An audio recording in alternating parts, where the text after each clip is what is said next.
Thank you for the warm welcome. It's going to be a different kind of speech tonight. I've been giving mostly campaign trail style speeches, but this is a different type of conversation we're going to have tonight about what I see as an interesting, friendly, intellectual rift within our own America First national conservative movement. But before I get into that rift, I want to say a word about the man who I hope we are going to be successful in putting back in the White House. Donald Trump is not only the 45th, but the 47th President of the United States.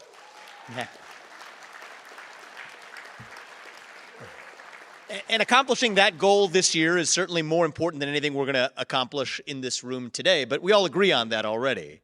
I talked to the man twice today, and every time the sense of energy and revival that he brings to our party is something that's not lost on me, and that's where I actually want to begin. It's going to be a tour of a short history since 2016 and what Donald Trump did in the 8 years since he first ran for U.S. president. The thing that made him so compelling as a candidate in that 2016 primary was that, unlike the other candidates, he didn't just blindly parrot the party's historical orthodoxy with fancy verbiage wrapped around it. He offered an entirely new worldview, actually, one that shattered the historical neoliberal consensus to its core, but one that had, by that point, become pervasive in the Republican Party. He offered a nationalist vision for America's future. On foreign policy, he reimagined our relationships with other countries. He rejected the idea that it was America's job to be the arbiter between the good guys and the bad guys. There's no such thing in our view of international relations, but that it was our job to look at international relations through the prism of what does or does not advance American interests. He was alone in the GOP primary in that cycle in 2016 in opposing forever wars, including the Iraq War, something that bucked the Republican consensus, and so much so that it's easy to forget today how contrarian that was. It's now become the consensus in the Republican Party and probably for most of us in this room. And I think that's a testament to the seismic imprint that he had in the conservative movement, but not just on foreign policy. The same was true for immigration policy, actually. Republicans have long opposed illegal immigration. That's true. But if we're being honest, we have sloppily used the vehemence of our opposition to illegal immigration to actually obfuscate a deeper divide on our views on the quantity and quality of illegal or legal immigration. So pre-Trump, the consensus among Republican elites, and I have to confess, I usually hate using the term elites. I think we're too sloppy about it at times. But here, narrowly, I use Republican elites to refer to the subset of people who were most influential in setting Republican policy. The consensus among those Republican elites was that immigration policy was an extension of economic policy. Do whatever maximizes the size of the economic pie, period. If companies could reduce their marginal costs with high-quality skilled labor, then bring that into the maximum, and we should design an immigration system that maximizes the ability of companies to do that. That was the old worldview. But by contrast, the nationalist view at the time was different. It said that immigration policy is tantamount to labor policy. And so unlike the neoliberal economic policies, the most important question was no longer what maximized the size of the economic pie, but what maximized the well-being of American workers. That was the new post-Trump view. The same went for international trade. The historical Republican elite view was that more trade is inherently good, period. And by contrast, the post-Trump new Republican view was that the top objective of trade policy shouldn't just be to blindly increase the size of the economic pie, but instead to advantage American manufacturers. Again, this bucked the consensus in both major parties. So just as Trump reframed foreign policy through the lens of what advanced American interests, just as he reframed immigration policy through the lens of what advanced American workers' interests, just as he reframed trade policy through the lens of what advanced our manufacturers' interests, that's what actually made him a true leader in 2016, is that he challenged an existing status quo, an entire existing system. He offered a new vision.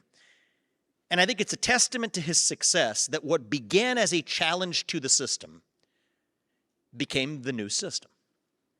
But I think where we are today, nearly a decade later, we're seeing a version of that same old problem present itself in a new way. They say if you care about somebody, you tell them the truth. If you care about yourself, you tell them what they want to hear.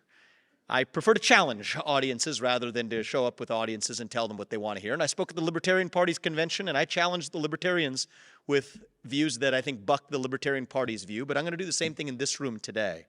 Today, I think we're seeing a lot of Republicans step up and utter phrases. I travel the country on the campaign trail for down-ballot candidates trying to help them, and I'm seeing a pattern that concerns me, actually. We see candidates utter phrases like America First. We're the party of the working class, that we need to make more things here, without actually stopping to answer the question of why we're uttering these things, without stopping to ask what these phrases actually mean. And I don't think that's a good development. Uttering phrases out of habit, out of muscle memory, rather than remembering why we utter them, I don't think is a good development for any movement. And I think an important part of the reason why the historical neoliberal consensus failed our country was not just that it failed to predict certain adverse consequences of its policy prescriptions. After all, no economic or political theory is ever perfect. I think the thing that was the deeper problem with the old neoliberal consensus was the intellectual laziness and capture through which it earned its staying power. Even after the 2008 financial crisis, you'll remember, the neoliberal consensus on immigration, on trade, on foreign policy became so codified as dogma in the Republican Party that our own Republican presidential candidates, from George Bush to John McCain to Mitt Romney, didn't know exactly why they were saying the things they were saying. All they knew is that they were supposed to say them. And I'm keen to make sure that we don't make that same mistake in our own America First movement today. So this evening I'm going to, as I said, give not quite a campaign-style speech, but to focus on a different question. It's not the urgent question of who wins the election this year, the less urgent but no less important question of where the America First movement is actually going to go or ought to go after what I hope is a successful second Trump term.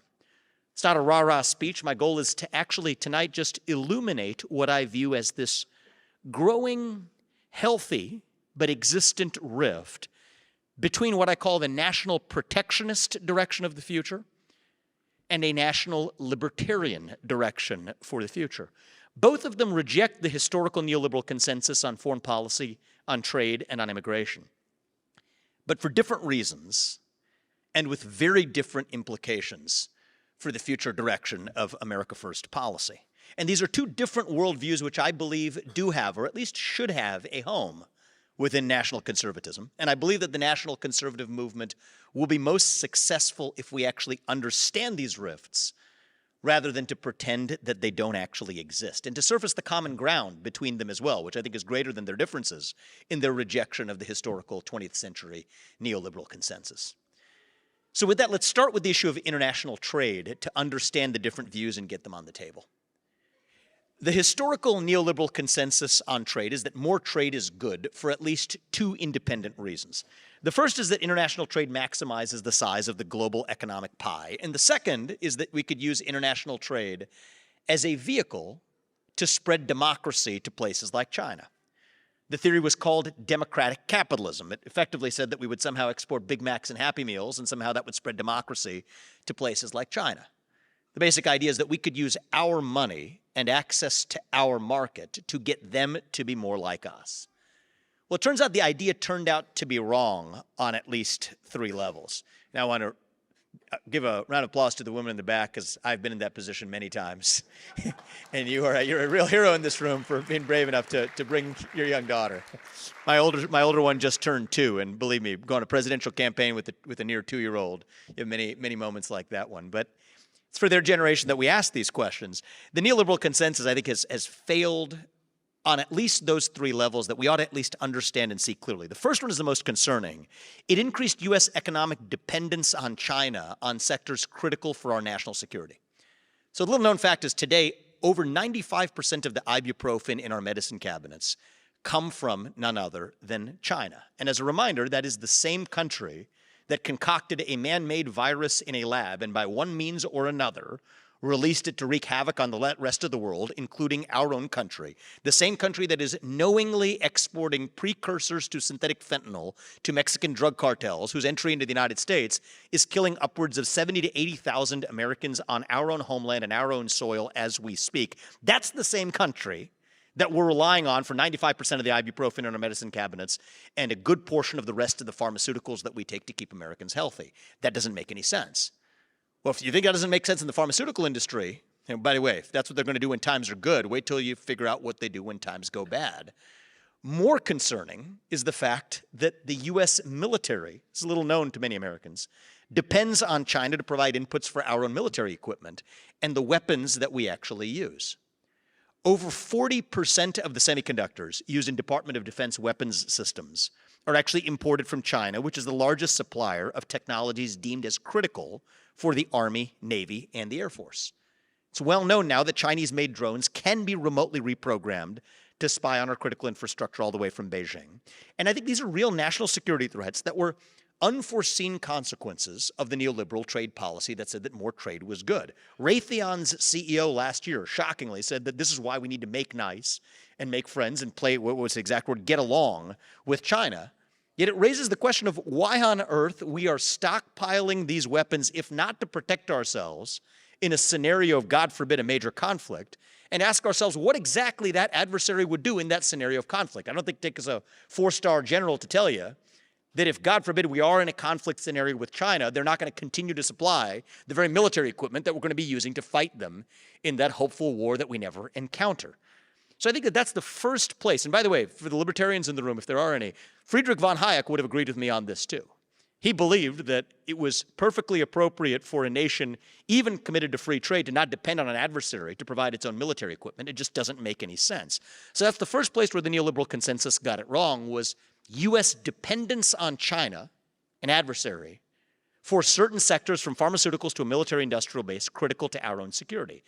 The second place where they missed the plot, though, was it also had an inadvertent effect of creating a false moral equivalence between the United States and China. I'll give you a couple of examples to give you the actual texture of this. In 2020 to 2021, when Xi Jinping was pressed by international actors about the Uyghur human rights crisis in the Xinjiang province of China, the first thing he often said in those interviews was that Black Lives Matter shows that the United States is no better. This wasn't an accident. Just that same year in 2021, Yang Jiechi faced off with Tony Blinken, our little puppet of a Secretary of State, at the Alaska Summit, and spent a 15-minute opening monologue lambasting him in the United States, where China called on the U.S. to be more proactive on protecting human rights and to stop slaughtering, that is his word, not mine, stop slaughtering Black Americans. This would be laughable if it weren't for the fact that our own companies, from Nike to Airbnb to BlackRock to JP Morgan Chase, were in those years effectively saying the same thing, criticizing social injustices in the U.S. without saying a peep about actual atrocities in China, which in turn creates a false moral equivalence between the United States and China, which in turn erodes our greatest geopolitical asset of all, which is not our nuclear arsenal, but it is our moral standing on the global stage. And third, so that's the second area where the neoliberal consensus missed the plot. First is the dependence on China. Second is the new class of international moral arbiters in the economy that create a false moral equivalence between the United States and China.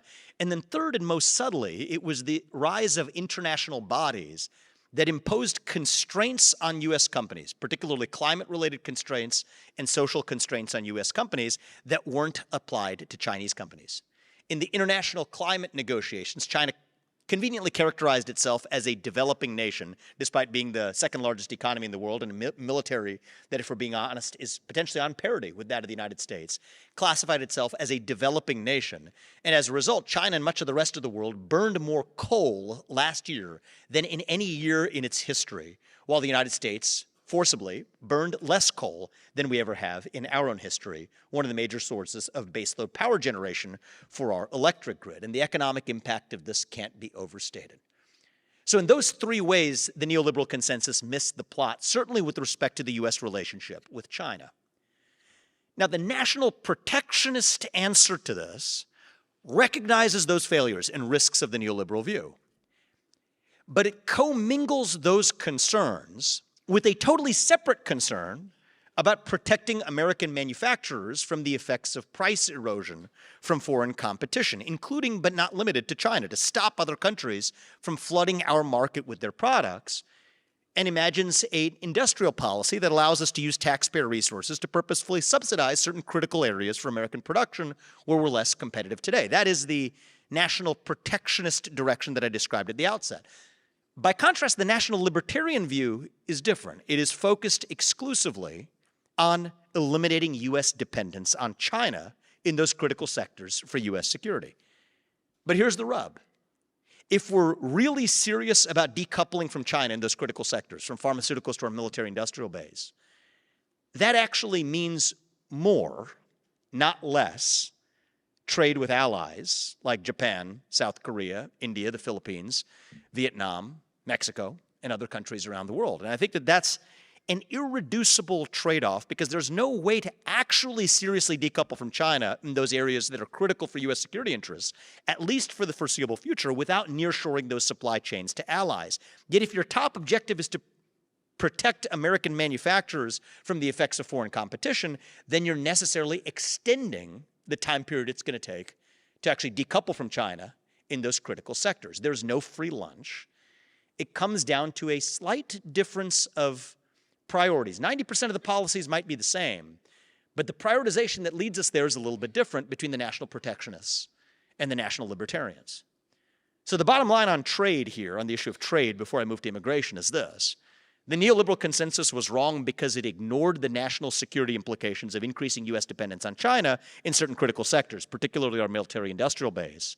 But if we're really serious about reducing our economic dependence on China, not just talking about it, but actually serious about doing it, that necessarily means more, not less trade with other allies. But if your top priority is to protect American manufacturers from the effect of foreign competition, then that impedes our ability to decouple from China in those critical sectors on the fastest time frame possible. That's the simple but uncomfortable truth. And I think our movement will be stronger if we're able to have the debate about the trade policies we do or don't favor on that basis.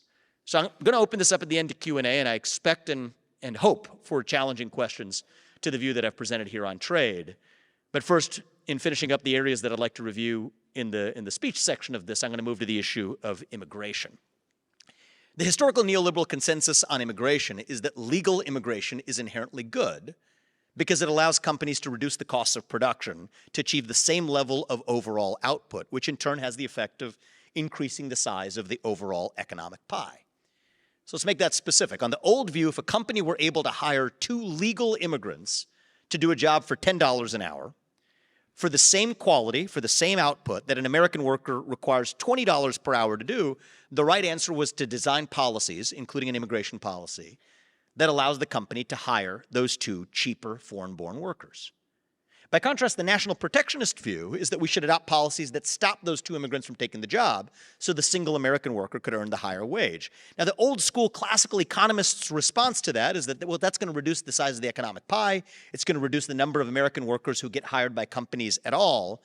And I think the national protectionist response to that has effectively been, well, that's just an ivory tower myth that doesn't actually play out in reality. And more recently, I think there have been some creative and thoughtful arguments made that the influx of cheap foreign-born labor has actually impeded the quality of innovation in the United States.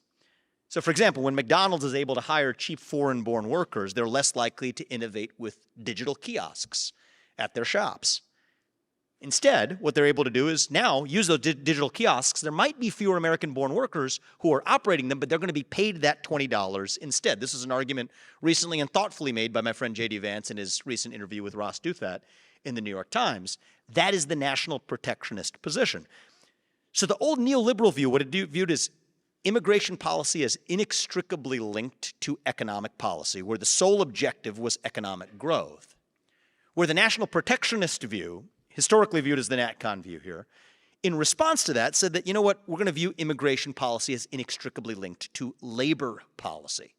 And we're seeing that in a lot of the statutes that are being proposed. A number of Republican senators have actually favored raising the federal minimum wage by over 50%. And one of the bill's co-sponsors in that case expressly said that raising the minimum wage to $20 an hour would make it more difficult for a company to replace a native-born worker with an immigrant who would work for less. Agree or not, that's an important part and parcel of the national protectionist position. The national libertarian position rejects the historical neoliberal consensus too, but on different grounds. The United States is not just an economic zone. This is what puts the national into national libertarian. We're a nation bound by a common set of civic ideals, shared citizens who share not just a geographic space, but a common set of ideals that unite that country, one that we've badly lost in the United States of America today. We are in the middle of a national identity crisis. We have lost our sense of who we are as citizens of this nation, and sloppy immigration policies have only worsened that crisis. So the right immigration policies would be those that look after the security interests of the United States, amounting to a hawkish position, of course, on the border and on illegal immigration. But it would also look after preserving the national identity of the United States, manifest in the form of greater screening requirements for legal immigrants that screen not just for their ability to make economic contributions, but also for their willingness and readiness to adopt and share American values during their time here, values that are enshrined in the U.S. Declaration of Independence and the U.S. Constitution. That necessarily means heightened civics exams, not just for citizenship, but even for green cards and other forms of entry. Necessarily means the elimination of dual citizenship as a category altogether, the idea that you could pledge allegiance to two nations at once. It necessarily means, in my opinion, the adoption of English as the national language of the United States. A nation founded on ideals can't exist if you can't communicate those ideals to one another. And it further means ending birthright citizenship for the kids of illegals in this country, because an important part of the American national identity is that we believe in the rule of law. That is who we are as Americans. For similar reasons, I actually, by the way, just going on an aside here, I don't know if all of you will agree with this or not, but I actually favor civics exams, the same ones that we require of immigrants before they're able to vote in this country. I actually favor the implementation of civics exams for every high school senior who graduates from high school before they're able to cast a vote as well, because if we require it of immigrants, we should require it of ourselves. I think our lack of a shared national identity in the United States is one of the greatest threats to the continued existence of our republic. This republic was founded not on a common genetic lineage, not a common ethnicity, not a common religion even, but a shared set of civic ideals that brought together a religiously divided, diverse group of people 250 years ago. And if you believe, as I do, that these common ideals are essential to our national revival, then it should inform not just our immigration policy, but what we expect of our own citizens as well. So to a national libertarian, and I think I'm blowing my cover here, but that's the camp I fall in, the top objectives here of U.S. immigration policy are to protect U.S. national security, to preserve U.S. national identity, and to promote U.S. economic growth in that order. That's different from the myopic neoliberal worldview of yesterday, which promoted economic growth at all cost, even at the expense of national security, and even at the expense of national identity. But it is also different from the national protectionist view, who I believe myopically promote American wage growth, worker wage growth, even at the expense of these other important national objectives.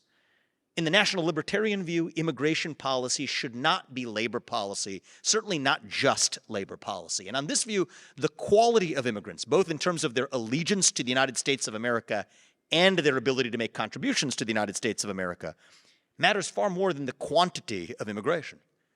With more stringent screening of those immigrants for loyalty, for civic knowledge, confirmation of their ability to make contributions, there would almost certainly be fewer, far fewer immigrants entering the United States by reducing chain migration, asylum seekers, and refugees.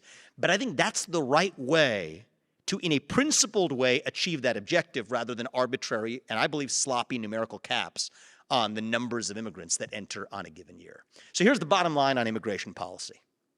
Entering the United States of America is not a right, it is a privilege.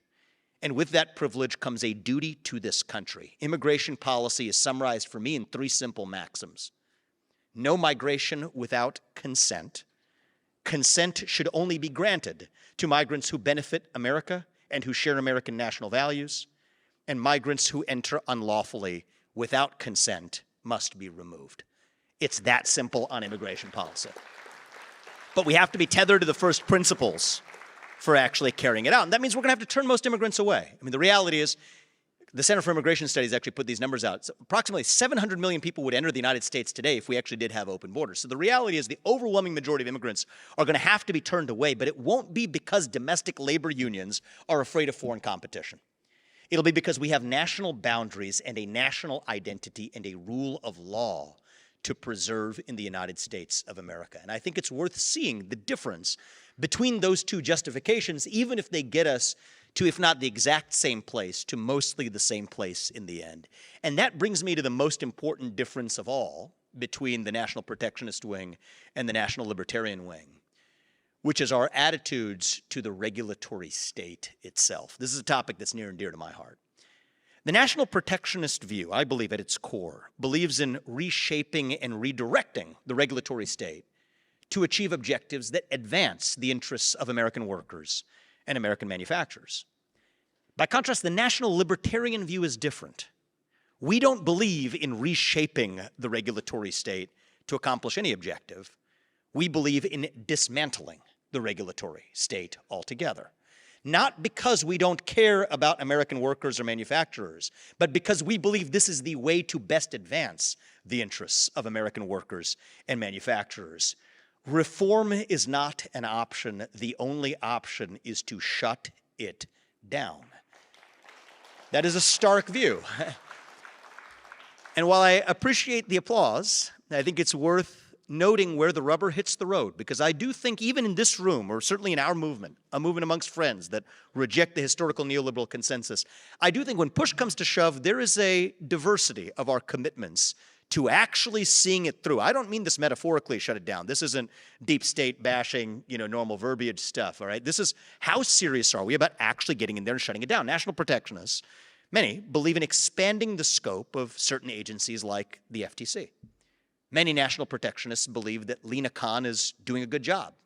And I give credit to those who are actually courageous enough to be principled to their own convictions to actually verbalize that. They believe the FTC's job isn't to simply focus on the historical objective of consumer protection, but to focus more broadly on what we might call fair competition. By contrast, the national libertarian, and I share this view, believes that a government regulator should not be empowered to pass judgment on what does or does not count as fair competition. Certainly not without going through the constitutionally ordained lawmaking process of Congress, delegating it instead to an unconstitutionally unelected federal bureaucrat. The same thing goes for other less discussed agencies, the CFPB, the Consumer Financial Protection Bureau, or the Department of Transportation. National protectionists believe that the failure of poorly run companies in regulated industries like aviation and railroads means that we need more regulations to protect workers and passengers in those industries. It's a reasonable view. But it's a different view than mine, where the national libertarian believes that the regulatory state was the root cause of those failures in the first place. To be clear, we all agree that it is utterly unacceptable for American companies or government contractors like Boeing to build airplanes with doors that fly off mid-flight, or trains that contain toxic chemicals flying off the rails in places like East Palestine in my home state of Ohio. But we differ in our diagnosis of the problem, and therefore in our respective vision of the ultimate solution. Take the CFPB. A lot of good national conservatives in the protectionist camp, people we know and love, have introduced bills at aiming to protect consumers from higher credit card interest rates, setting a ceiling at 2 percentage points below the average credit card's APR. You could debate the policy merits. I personally think there are some significant issues with that. Most average credit cards could actually be deemed illegal if that law were to pass. You could risk cutting off hardworking Americans from the credit market. But put aside the policy debate on the merits, the deeper issue is that laws like this would expand and empower agencies like the CFPB, which was created in the post-2008 Dodd-Frank Act and was inaugurated by none other than Elizabeth Warren. The agency is supposedly self-funded. It's actually a misnomer. It all is footed by the taxpayer in the bill in the end, but that's a discussion for another day. The fact that they call it a self-funded independent agency allows it to escape democratic accountability and the backstop of congressional oversight. Well, guess what? That CFPB, that agency, was the same agency that very recently just started demanding, you guessed it, that small businesses disclose for their loan applicants. They require their loan applicants to disclose their race, their ethnicity, their sex, whether their business is minority-owned, whether it's woman-owned, whether it's LGBT-owned. And of course, everybody in this room is totally against that. every national conservative is against the weaponization of administrative power to advance this kind of rank social progressivism. But the real question is, why on earth would we then empower that same government agency with even greater authority through added consumer protection regulations? The question is this, do we as America First conservatives really want to be handing rogue government agencies like the CFPB with more power? The national libertarian answer to that question is simple. Hell no is the answer to that question. The right answer is not to give the CFPB more power while admonishing it to do the right things. The right answer is actually to get in there and shut it down. You're starting to get the point. I like that. So I think look, we've talked a big game as recently about 2023. I'm going to give you a couple more examples, and then we're going to open this up for Q&A. But to really shed light and to see the contrast here, I think it takes getting into the details a little bit. In 2023, you've seen a lot of conservatives step up and talk about recouping bank executive pay for banks that have received bailouts. Sounds like a reasonable idea. If you're a bank that's been bailed out by the taxpayers, that executive should not be getting their bonus or keep their executive pay. Fine. But there's a difference in the question of emphasis. If you're a national libertarian, you believe that the government should not be in the business of bailing out banks in the first place. That's where the real root cause is, not recouping the executive pay. And a strong national libertarian position would go even further, certainly my view, to dismantle the scope creep of the U.S. Federal Reserve itself by limiting its mandate to dollar stability, period, instead of trying to centrally manage inflation and unemployment as some sort of centralized god. It's like the equivalent of a drunken bar patron trying to throw darts, hitting two different targets at the same time with one dart badly missing on both. That's what our Federal Reserve has been doing, to the detriment of American workers, because they have viewed wage growth as a leading indicator of inflation, when in fact anybody who's ever been in the business world knows that wages are the last thing to go up in an economic cycle, which means they tighten monetary policy right into a downturn of the economic cycle, which gives us booms, busts, and then what do you know, bailouts in the end, and having a side debate about whether or not we should recoup bank payments, when in fact what we need to be doing is put the Federal Reserve in its place. That's the national libertarian view, which is a very different emphasis than arguing after the fact as a national protectionist that looks the other way when Silicon Valley Bank gets bailed out, but then the question about how we actually recoup executive pay is the only thing that's left. The Department of Education is another example. The national protectionist view is we've been paying too much for four-year college degrees and subsidizing that. I agree with it. Now, in one view, the right answer is, well, we need to instead subsidize more trade schools and vocational education.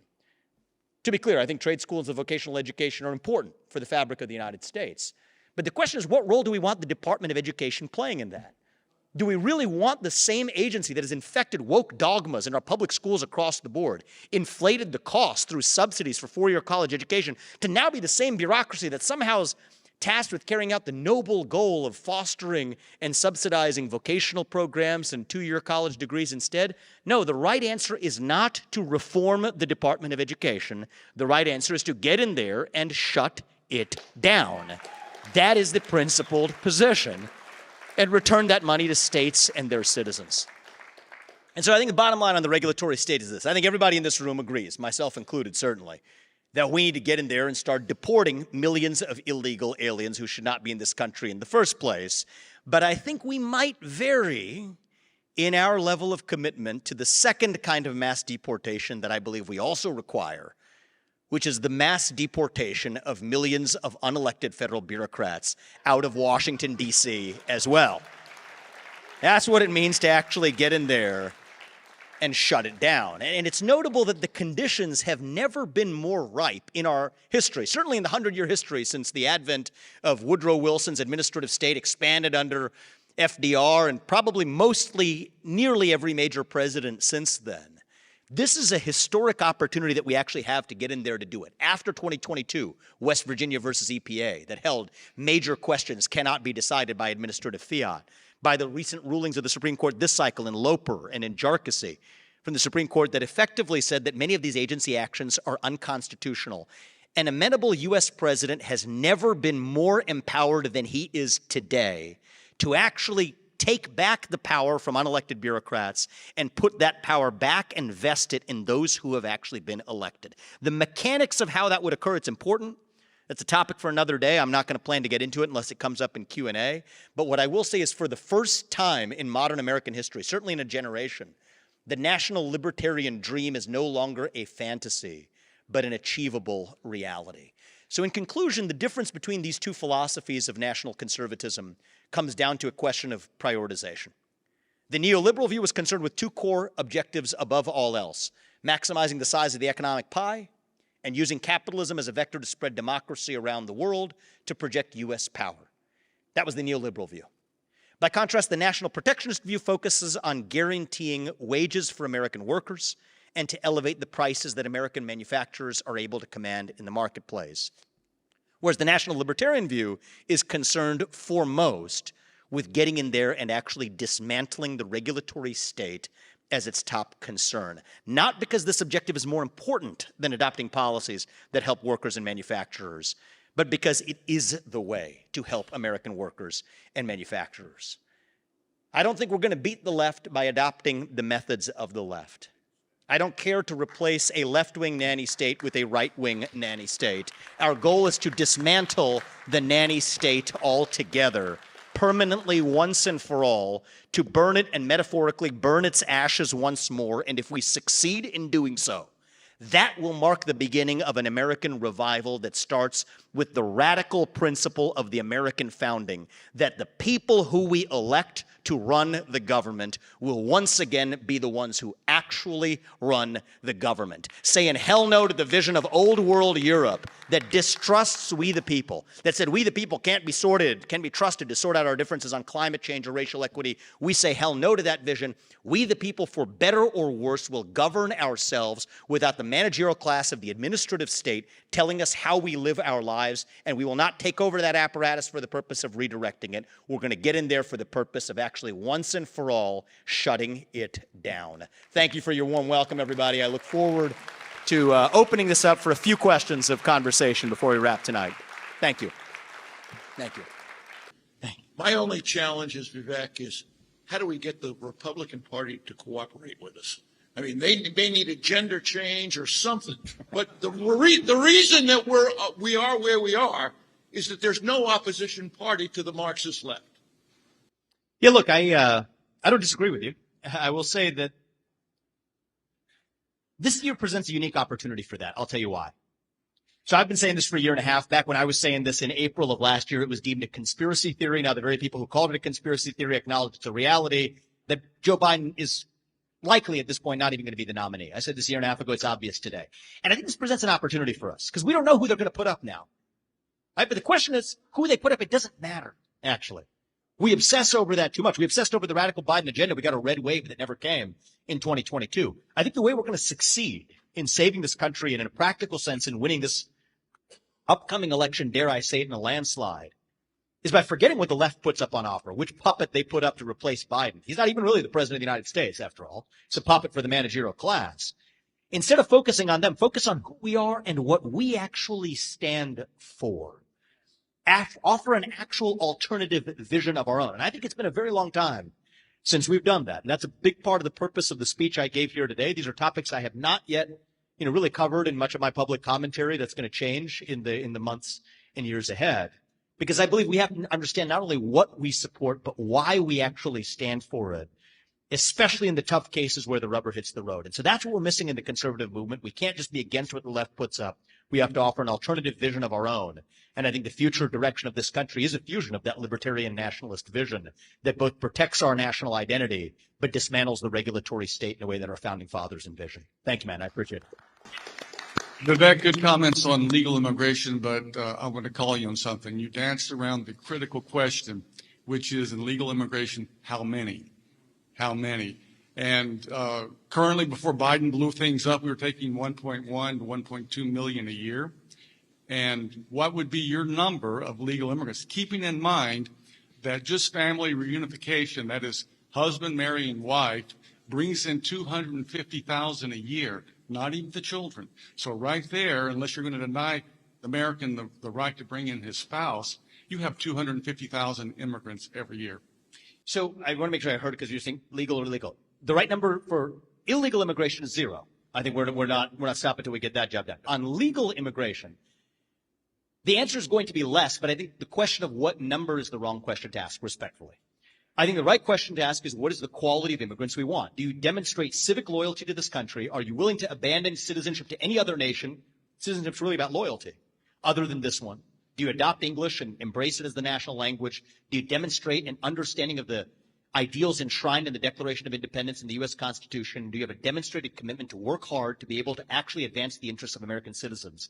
The sole purpose of U.S. immigration policy should be to advance the interests of U.S. citizens. So if the number of immigrants who meet that criteria is 0, then the answer is going to be 0. If the number of immigrants who meet that criteria is in excess of the number proposed in whatever congressional bill is floating around on a given day, then it may be in excess of that. But I think the right question has to focus on the quality of those immigrants. It will, on a pragmatic note, almost certainly mean vastly less immigration than the status quo. A lot of the chain migration, the spousal case is the hard case. A lot of chain migration has nothing to do with spouses coming over. It's distant family members coming over as part of chain migration. The number of asylum applications and refugee applications and humanitarian goals, I think all of that really goes out the window for a proper immigration policy that asks what type of immigration advances the interests of the U.S. citizens who are already here. And the failure of current policies is that in many cases we're not getting certain immigrants who have been actually crowded out by the otherwise backlog process that could add value to the immigrants who are here, but we're letting in far more who actually do erode both our national identity as well as even our own national security. That's the way I view it. Thank you. Thank you, Mr. Ramaswamy. I very much agree with your policy proposal to decouple from China, but I wanted to pick your brain on the reality that in the status quo, our sanctions regime and various mechanisms we would probably use to decouple from China rely upon broad statutes and how much that would be undercut by cases like Loper Bright, West Virginia, insofar as they circumscribe the executive's ability to interpret those statutes and rule-make to then decouple from China. So you're saying there's a tension between curbing the power of the executive versus actually taking the steps required to declare independence from China? Yeah, like, for example, IEPA, which is the International Emergency Economic Powers Act, very broad statute. And the question is, if we are going to buy your whole view on the administrative state, do you think it's possible we can pass new statutes that are specific enough to decouple from China? And it's a great form of question because you could ask that same form of question also fighting illegal immigration, because how much more are you going to get done through DHS if DHS is much more constrained in its ability to interpret the law? So this cuts both ways, admittedly. Here's my view on it. First of all, there's a difference between two types of executive action. Executive actions taken by the person who we, the people, elect to run the government, that's the U.S. president, versus executive actions that are taken by administrative agencies that nobody ever actually elected to that office. So when I talk about shutting down the deep state, I'm not talking about eliminating the presidency. I'm talking about making sure the president of the United States is actually the one taking the executive action rather than unelected bureaucrats underneath him. And the scope of the Supreme Court decisions in, for example, take Loper, which was overturned Chevron deference.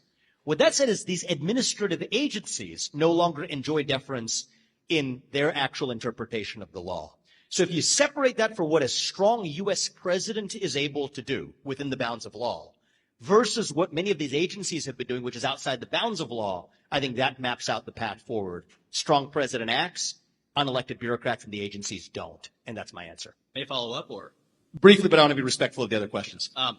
But how do you respond to that, to seal law, for example, which basically held that unless you are a multi-member agency like the FTZ, you basically have to be under presidential purview.